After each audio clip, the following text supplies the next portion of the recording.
Here's a thought. What if I told you that perhaps the real reason we travel is not merely to see new places, but rather to discover or rediscover parts of ourselves, parts of who we are, to heal, to find that stillness in the motion? It was my recent trip to Senegal that inspired that thought.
Because you see, Senegal welcomed me not just merely to its people and to its land, but Senegal welcomed me to something much more profound, something much deeper. At the risk of sounding touristy and generic, the spirit of Teranga in Senegal was more than just a welcome for me. It was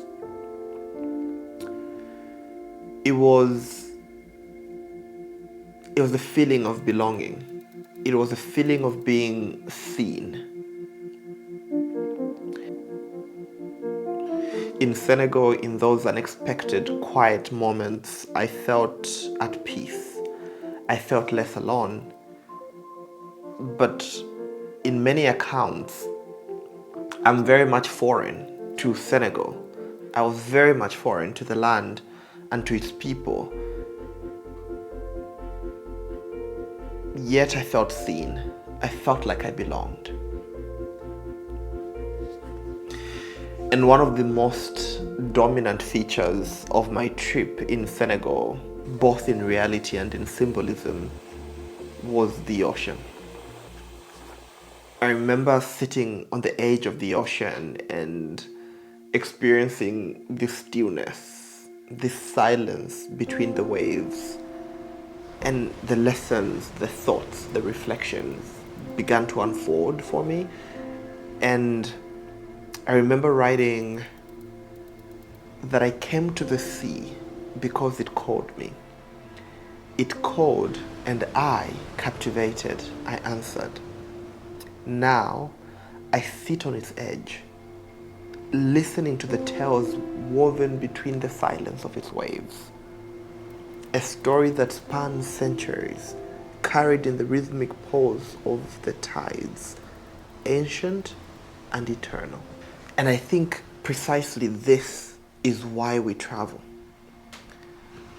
We don't travel just to see, just to discover, but we travel to learn, to heal, to listen. We travel to find parts of ourselves we didn't even know existed. Because I have learned that the journey itself teaches us way much more than the destination can ever. And this was certainly true of my journey through Senegal. It is no surprise that the last trip to Senegal was one of the most profound journeys that I've ever taken for many reasons. And so I can spend a lot of time reflecting endlessly about what that trip meant to me. But if I can leave you with one thought, here it goes. To remain still is to let the truth go unspoken. For the unknown whispers only to those who dare and choose to listen. And it is in the wandering, in the stepping into the unfamiliar, that one begins to uncover the hidden secrets waiting in the world. And if lucky, those could also be secrets about themselves. Because if we never go, we'll never know.